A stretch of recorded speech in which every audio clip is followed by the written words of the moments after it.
आपने जितना बोला था उतना है।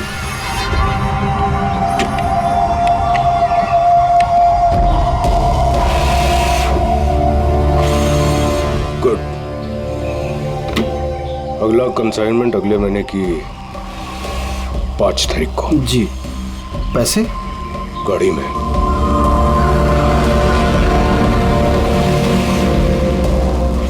क्या बात है, इतना पसीना क्यों आ रहा है?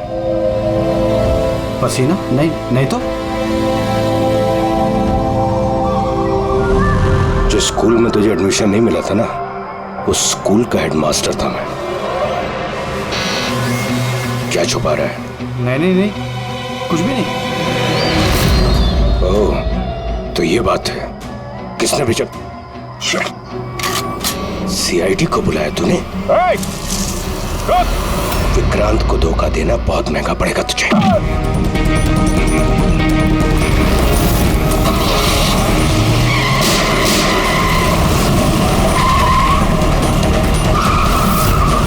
और इस तरह इस बार तुम उस तक पहुंच ही गए।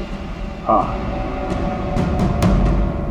लेकिन हमेशा की तरह इस बार भी विक्रांत के नसीब में जेल की सलाखें नहीं लिखी थी। नामी गिरामी अपराधी विक्रांत ने सरकारी गवाह बनने का फैसला कर लिया है। वो मकरंद के खिलाफ अदालत में सारे सबूत देगा और इसके बदले अदालत उसकी सजा काफी हद तक माफ कर देगी।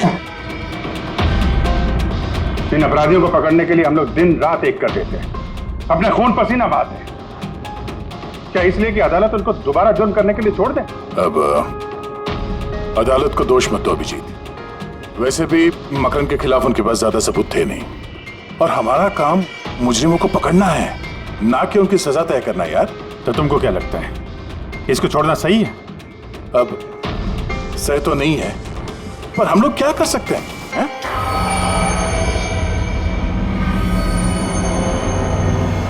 कर सकते हैं दया, बहुत कुछ कर सकते हैं। बहुत बड़े बड़े मुजरिम देखे हैं मैंने सर, पर ये विक्रांत कुछ अलग ही था। हर बार कुछ ना कुछ करके बच ही जाता। तो इस बार उसका बच निकलना तुम्हें मंजूर नहीं था, क्यों? यही बात है ना? ठीक समझा। इसलिए जब मुझे पता चला कि इस केस का इंचार्ज मेरा पुराना दोस्त मुरली है, तो विक्रांत से मिलना है मुझे। यार सिर्फ 10 मिनट। अभिजीत, तुम ये जानते हो कि ये मुमकिन नहीं है। This doesn't fit into any kind of protocol. मैं तुम्हें परमिशन नहीं दे सकता। परमिशन? वो आरती याद है तुम्हें? बीकॉम सेकेंड ईयर की स्टूडेंट, कैसे तड़पा के मारा था उसने। किसने परमिशन दी थी उसे ऐसा करने के लिए? और वो 80 साल की बूढ़ी औरत जिसे आंख से दिखता नहीं था, उसके हाथ पांव काट दिए थे उसने। एक 8 साल के बच्चे तक को। अभिजीत, मैं उसकी पूरी केस हिस्ट्री को जानता हूं। फिर तुम ये भी जानते होगे किसी भी जेल में 15-20 दिन से ज्यादा नहीं टिकता ये विक्रांत। यार मेरा उससे मिलना बहुत जरूरी है। एक लड़की का किडनैप हो गया, पिछले 2 महीने से नहीं मिल रही है। सिर्फ विक्रांत जानता है कहां है वो। यह लड़की की जिंदगी का सवाल है, समझो यार, सिर्फ 10 मिनट। ठीक है, लेकिन सिर्फ और सिर्फ 10 मिनट। तो इस तरह तुम विक्रांत के कैंप तक पहुंचे, लेकिन तुम्हें तो सिर्फ उस लड़की के बारे में जानना था ना? ये सब कैसे हो? ये सच है सर, मैं सिर्फ लड़की के बारे में जानने गया था। मगर 5 मिनट का टाइम दे रहा हूं, दिमाग पे जोर डाल ले और अच्छी तरीके से हिला ले। आरजू कहां है? आरजू? कौन सी आरजू? किसकी आरजू? मैं नहीं जानता किसी आरजू को। वही लड़की जिसे तूने किडनैप कर रखा है। ओह सॉरी, भूल गया था। कहां रखा उसे? जानता है अभिजीत, पिछली बार भी मैंने एक लड़की को किडनैप किया था, फिर भूल गया था। फिर अचानक 2 महीने के बाद मुझे याद आया, तो फिर जाकर देखा कि उसकी लाश कुर्सी से बंधी हुई थी और उसकी लाश पर मक्खियां भिनभिना रही थी। और अब आरजू का भी वही हाल होने वाला है। ऐसा कुछ नहीं होगा।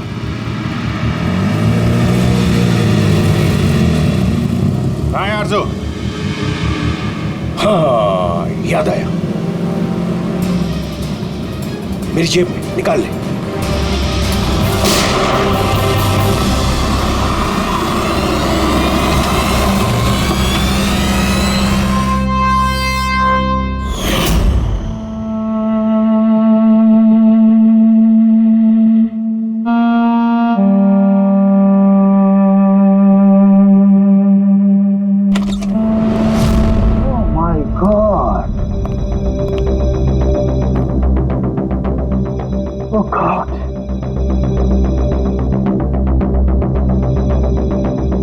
मुझे तुम जैसे जिम्मेदार ऑफिसर से ये उम्मीद नहीं थी मुरली। तुम्हारी निगरानी में ये हो कैसे गया? कैसे? हाउ? गलती मुरली की नहीं, मेरी है। सब मेरी वजह से हुआ है।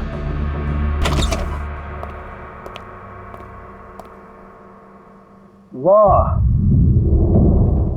वाह, क्यों एसपी साहब, बड़ा गर्व हो रहा होगा आपको। तो इतिहास में पहली बार किसी सीआईडी ऑफिसर के हाथों खून हुआ है, और वो भी एक सरकारी गवाह का। चैन साहब, आपको जो कुछ कहना है मुझे कहिए। अपराध मैंने किया है। तुमसे नहीं, एसीपी प्रद्युमन से ही बात करूंगा, क्योंकि अगर सीआईडी की नाक कटती है, फाइनली सारी जिम्मेदारी प्रद्युमन के कंधे पर ही आती है। इसलिए तुमसे ही बात करूंगा।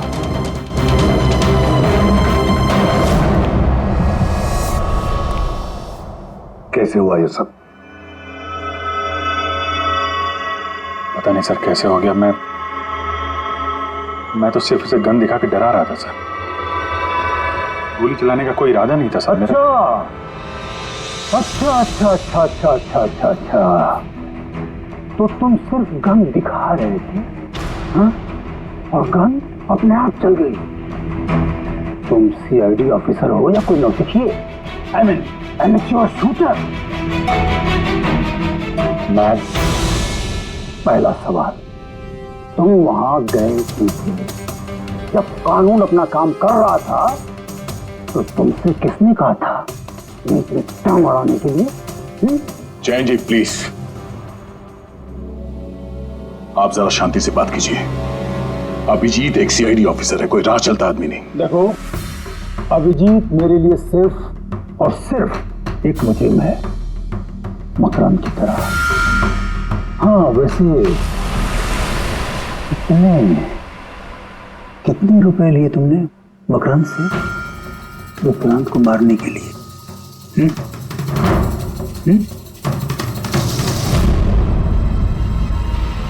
अगर तुम एक वकील ना होते और मैं एक सीआईडी ऑफिसर नहीं होता तो ये सवाल तुम्हें बहुत भारी पड़ता। Oh really? देखो ऐसे तो प्रद्युमन, इसके तेवर तो देखो, फोन करके बैठा है और मुझ जैसे लॉयर को, सीनियर लॉयर को धमकी दे रहा है। ऐसे चार्जेस लगाऊंगा आप जन्म तक जेल में बैठ के सोओगे। ये चीज हो गए तुम वहां। मानता हूं गोली चलाई मैंने सर, विक्रांत को मार दिया, लेकिन उसे मारने का कोई इरादा नहीं था मेरा। खून सिर्फ खून होता है अभिजीत, इरादा चाहे कुछ भी हो, गलत या सही कोई फर्क नहीं पड़ता। अदालत में ये सब काम नहीं आए। ये प्रोसिक्यूटर, जैन, मीडिया वाले धज्जियां उड़ा देंगे तुम्हारी, धज्जियां। इस जुर्म की सजा भुगतने के लिए मैं तैयार हूं सर, लेकिन जयंत और मीडिया वाले जो मुझ पर इल्जाम लगा रहे हैं मकरंद से मिले होने का, ये मैं कभी बर्दाश्त नहीं कर सकता। अभिजीत, फिर तो तुम्हें कोई नहीं बचा सकता।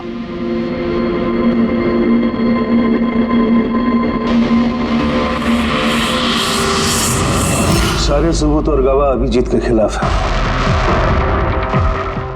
यानी कोई उम्मीद नहीं है सर? कैसे उम्मीद है? अभिजीत ने खुद कन्फेस किया है गोली उसी ने चलाई।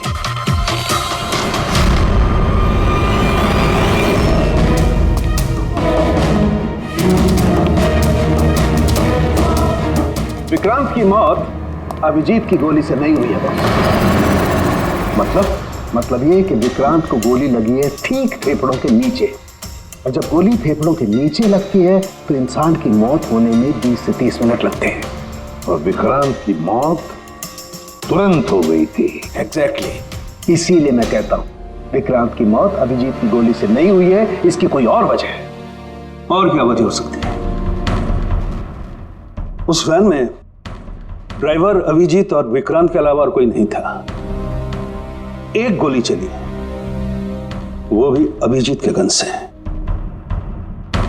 उस वक्त वैन के अंदर कोई और नहीं था, और वैन के बाहर तो कोई और हो सकता है।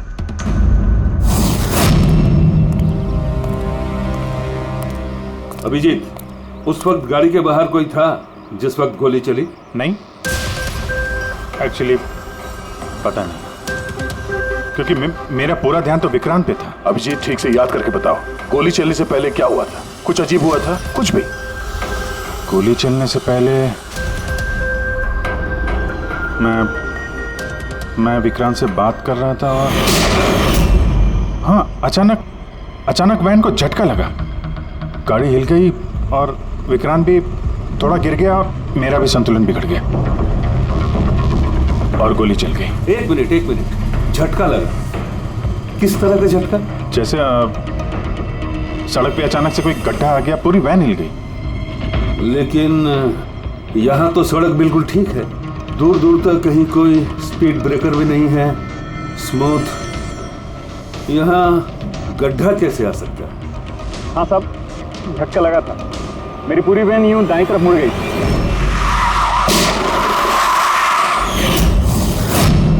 स्टीयरिंग खुद ब खुद घूम गया? हाँ साहब। ये कैसे हो सकता है? अब ये तो मुझे भी पता नहीं चला कैसे हो गया।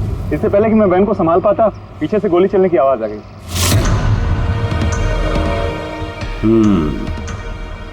स्टीयरिंग व्हील का खुद ब खुद मुड़ जाना, गोली अपने आप चल जाना,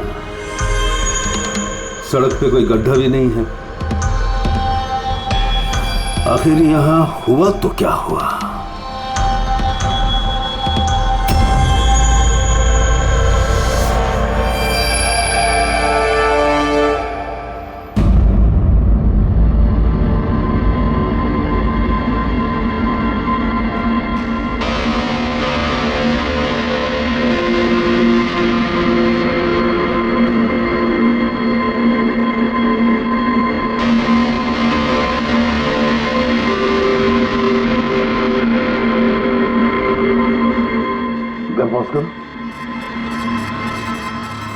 ये देखो, जब ये हादसा हुआ तो ये काली एसयूवी, ये काली गाड़ी उस वैन के बगल में से पास हुई। मतलब सर, विक्रांत का खूनी शायद इसी गाड़ी में? हाँ, हो सकता है। सर, ये गाड़ी कहीं रुकी नहीं सर, ये सीधे सीधे चली गई और दूसरी गोली की आवाज भी नहीं आई। और एक बात नोटिस की तुम लोगों ने, 11:17 पर वो काली गाड़ी पास हुई वैन के बगल से, और एग्जैक्टली 11:17 पर विक्रांत की घड़ी भी बंद हो गई। हाँ सर, अभिजीत की घड़ी भी 11:17 को ही बंद हुई थी। हाँ? ये दोनों घड़ियों का एक साथ बंद होना और इस कार का ठीक 11:17 पे वहां से गुजरना, ये संजोग नहीं हो सकता। बिल्कुल सर, बिल्कुल सही कहा आपने, ये कोई संजोग हो ही नहीं सकता। जरूर कोई ना कोई राज छुपा है उस काले रंग के एसयूवी में, जो अभिजीत की बेगुनाही साबित करेगा। तो यहाँ इस फुटेज में इस गाड़ी का नंबर तो दिख नहीं रहा है। इस जगह से 5 किलोमीटर दूर सर टोल नाका है, वहां के सीसीटीवी फुटेज से शायद इस कार की डिटेल मिल जाए। हाँ।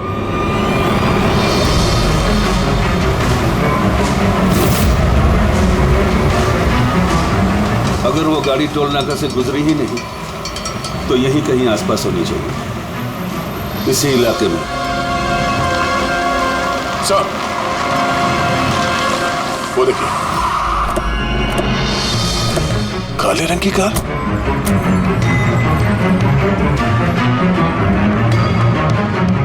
Oh no. फ्रेडी, जरा आगे चेक करो।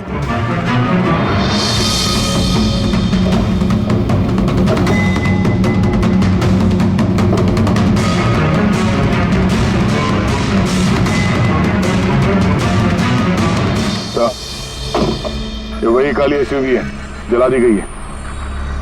मतलब गाड़ी में ऐसा जरूर कुछ था जो खूनी मिटाना चाहता था।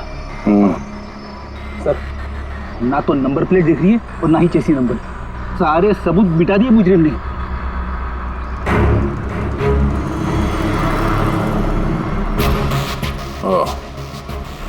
बड़ी एक काम करो, जरा आसपास पूछताछ करो, देखो किसी ने यहाँ पे कुछ देखा है क्या। अरे सुनो, ये जली हुई गाड़ी के बारे में कुछ बता सकते हो क्या? जी नहीं। हाँ?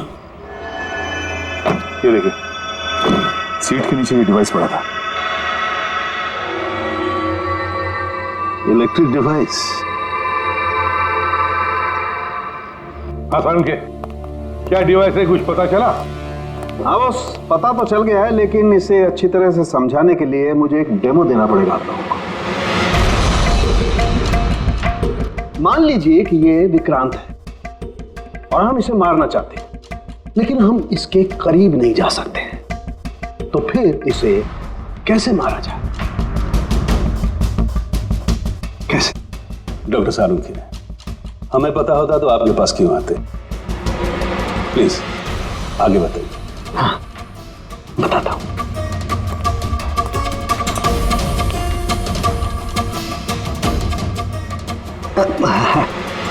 आप थोड़ा पीछे हट जाइए प्लीज। Thank you.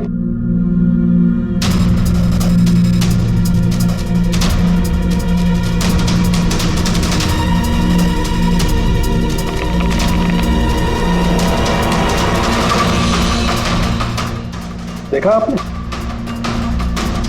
बस बिना नजदीक जाए इसे ऐसे मारा जा सकता है। ये आपने किया कैसे सर? क्योंकि जैसे ही हमें इस डिवाइस के बारे में पता चला, हमने विक्रांत के पुराने मेडिकल रिपोर्ट्स मंगवाए जेल में से। ये स्कैन 2 महीने पुराना है और ये वाला स्कैन ये हमने कल रात को लिया, उसके मरने के बाद।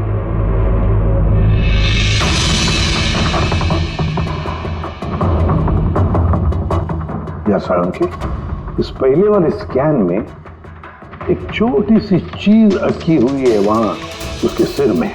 वही चीज इस 2 महीने बाद वाले स्कैन में शिफ्ट हुई है, हिल गई है, पीछे आ गई है। और ये छोटी सी चीज एक शार्पनेल है बॉस, यानी गोली का छोटा सा टुकड़ा।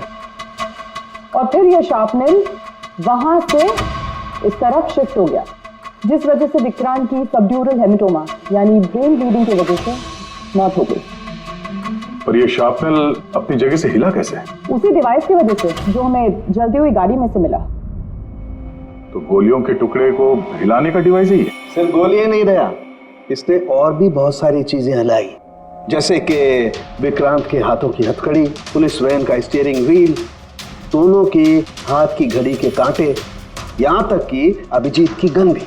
मतलब लोहे की चीजें, तो जितनी भी लोहे की चीजें हैं वो हिल गई उस डिवाइस की वजह से।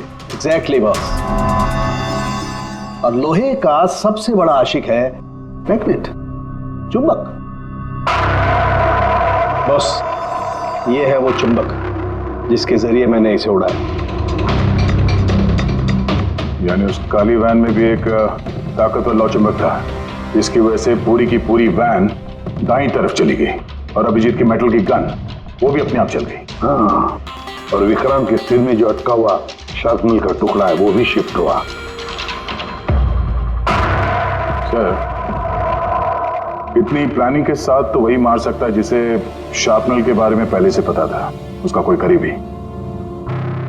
मकरंद। मकरंद मतलब अभिजीत सर बेगुनाह? No, not at all. इतनी जल्दी किसी नतीजे पे पहुंचना ठीक नहीं होगा। मकरंद के खिलाफ जब तक हमको पक्का सबूत न मिल जाए, कानून की नजर में अभिजीत ही दोषी है।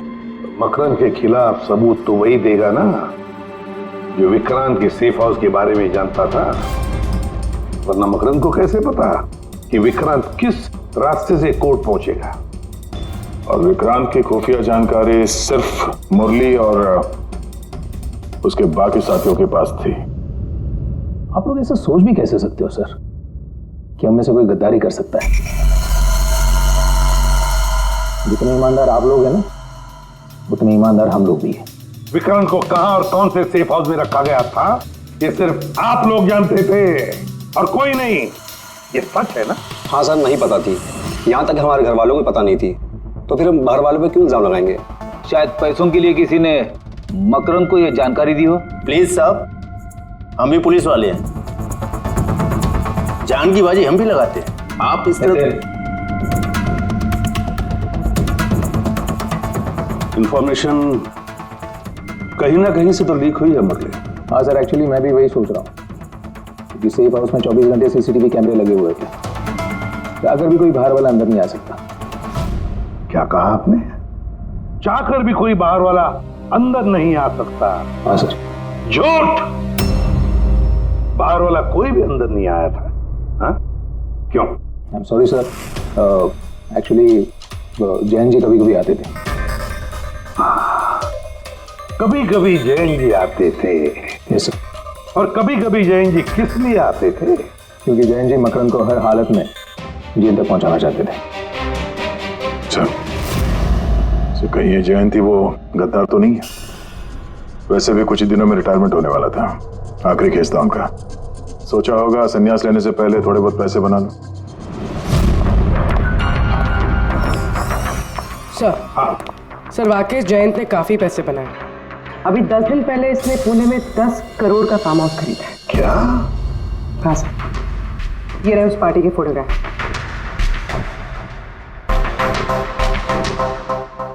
एक मिनट, माय गॉड, दया पहचाना इसे? हाँ सर, ये तो जोगी है, मकरन का खास चेला।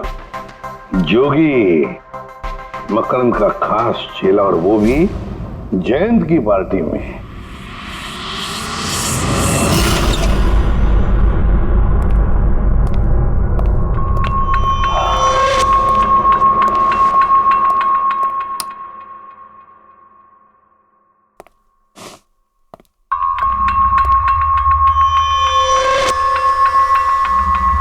तुम यहां कैसे? और मेरे घर में घुसे कैसे? हाँ? मुजरिमों को उनके बिल से निकालने के लिए बिल के अंदर तो घुसना ही पड़ता है जैन साहब। मुजरिम? मुजरिम मैं हूं या तुम? मैं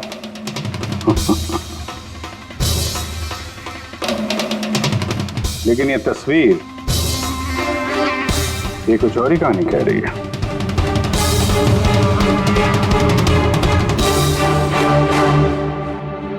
नो, आई डोंट नो, मैं नहीं जानता। नहीं जानते? कमाल है, बहुत भोलेपन का नाटक कर रहे हो जैन साहब। मकरन के पैसों से ये फार्म हाउस खरीद लिया और अब उसके चेले जोगी को पहचानने से भी इनकार कर रहे हो। What nonsense! कौन जोगी? कैसा जोगी? मैं किसी जोगी वोगी को नहीं जानता। अगर नहीं जानते तो ये जोगी तुम्हारी पार्टी में क्या कर रहा था? देखो, मेरी पार्टी में 400 से ज्यादा लोग आए थे, अब मैं हर एक को तो नहीं पहचानता ना। और रहा सवाल मेरे फार्म हाउस का, तो मेरी जिंदगी भर की खून पसीने की कमाई है, समझे? मकरन की बात कर रहे हो ना तुम? वो देखो, उस केस में उसके खिलाफ सारे सबूत मौजूद हैं। विक्रांत ने मरने से पहले मुझे सारे सबूत सौंप दिए थे। मकरन को तो मैं फांसी पर लटकाऊंगा और साथ में तुम्हें भी। लाइट हो क्या हुआ? स्विच तो ऑन है, हुआ क्या लाइट को?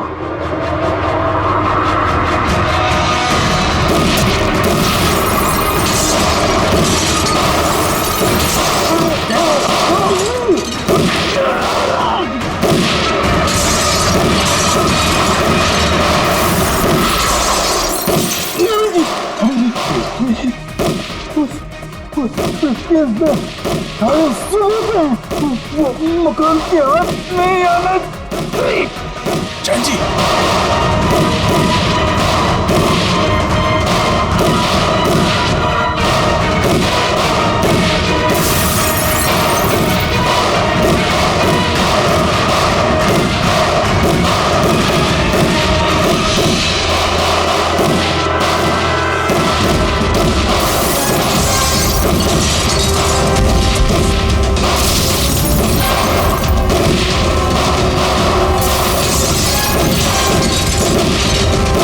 कमाल कर दी तुमने अभिजीत, वाकई कमाल कर दी। पर पूरी मीडिया तुम्हारे जान के पीछे पड़ी है, अब तो उनको लॉटरी लग गई। अब कह रहे जैन का खूनी अभिजीत है। सर उनके कहने से क्या होता है? आपको पता है मैं निर्दोष हूं सर। लेकिन तुम्हें वहां जाने की जरूरत क्या थी? जैन के घर में, वहां के सीसीटीवी कैमरे में साफ दिख रहा है कि जैन के मौत के वक्त तुम वहां थे। और सिर्फ इतना ही नहीं, अब तो पूरी सीआईडी टीम पर इल्जाम लगा रहे हैं कि हम तुम्हें बचाने की कोशिश कर रहे हैं। इल्जाम तो लगेगा ही ना प्रद्युमन। जयंत मकरंद के खिलाफ नया सबूत पेश करने वाला था अदालत में, और ठीक एक दिन पहले उसकी मौत हो गई। हाँ, लेकिन वो सबूत मुजरिमों के हाथ नहीं लगा सर। मैं लेके आया। जैन से मरने से पहले मुझे ये सारे सबूत सौंप दिए। ये सबूत, ये फोटोग्राफ्स, ये पेपर्स, ये सबूत काफी नहीं है मकरंद को अदालत में सजा दिलवाने के लिए। काफी नहीं है ये सबूत। तो वो पेन ड्राइव से कुछ पता चल सकता है ना। हाँ, अभिजीत, ये पेन ड्राइव पासवर्ड मांग रही है। जैन ने मरने से पहले पासवर्ड वगैरह बताया? नहीं सर, इसके पहले वो कुछ बोल पाते उन्होंने दम तोड़ दिया था। अरे यार,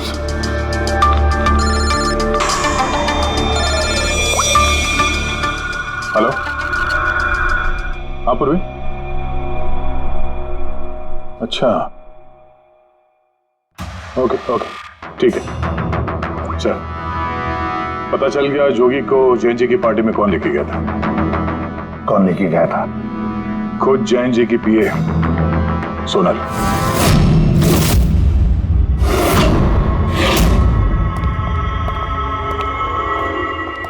सर ये सब? सोनल, पूरी तेरा ऑफिस कर।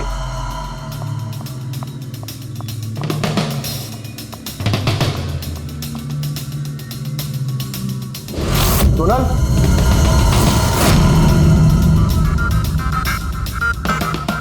सर अभी तो कोई भी नहीं। सर कोई नहीं होगा।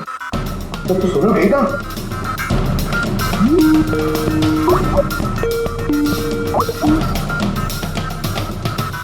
Video call?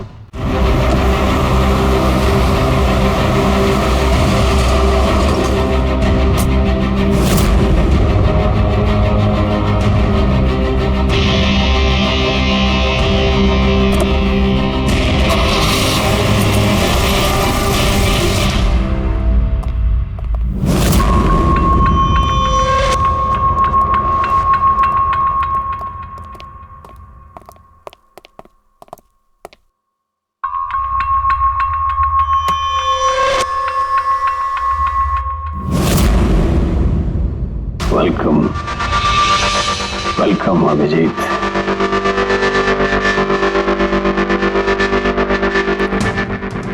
मकरंद के आशियाने में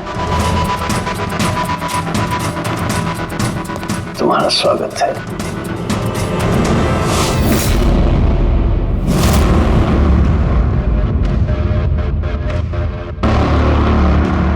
सबूत इधर है बॉस।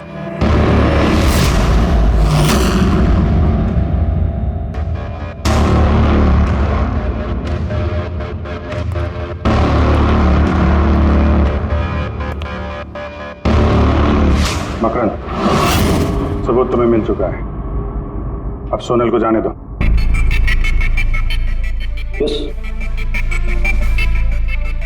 वैसे भी वो कहते हैं ना कि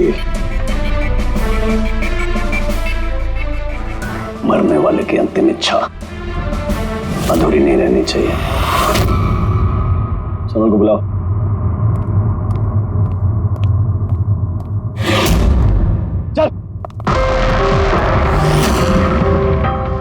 सर आप सोनल तुम ठीक हो? हाँ सर, मैं ठीक हूँ। तुम जाओ यहाँ से। लेकिन सर आप। मेरी चिंता मत करो, तुम निकलो, जाओ।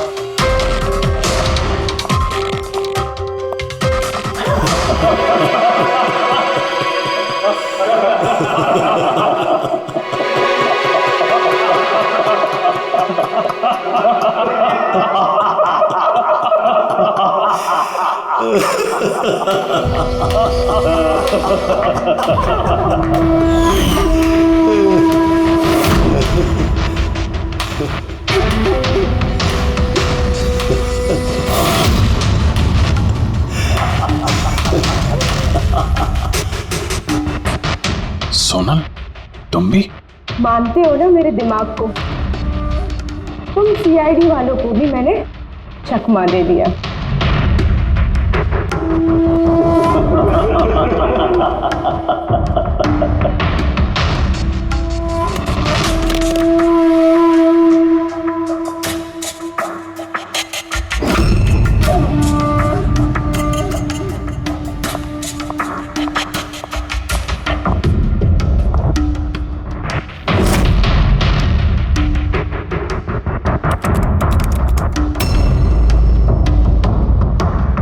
मुझे पता था जयंत यही पासवर्ड रखेगा। Makaram will die.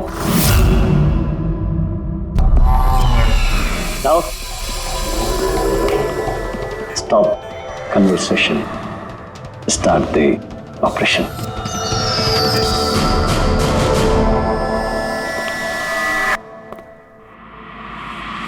मरने का टाइम हो गया। टाइम हो गया? नहीं तो?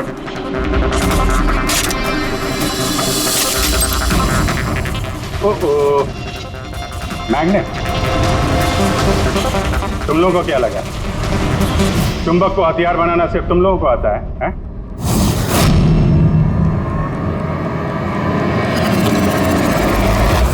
इस ब्रीफकेस में वैसा ही चुंबक है जैसा तुम लोगों ने उस गाड़ी में लगाया था विक्रांत को मारने के लिए। मकरंद, खेल खत्म तुम्हारा।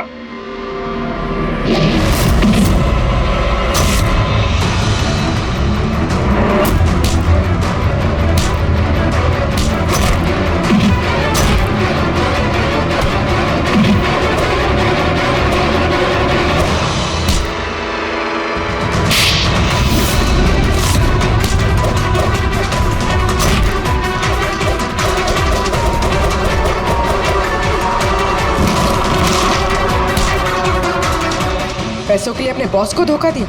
हाँ?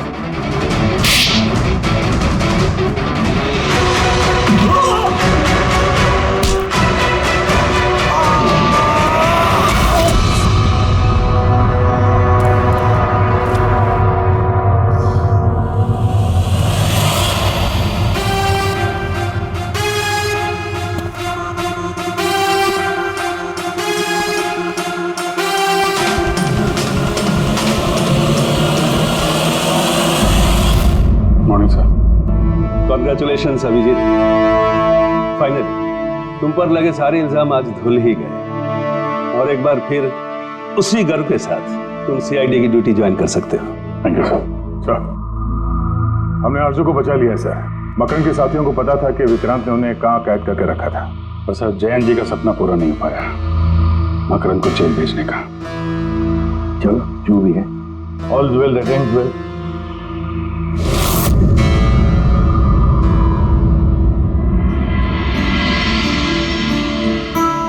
संभालो अपनी अमानत को।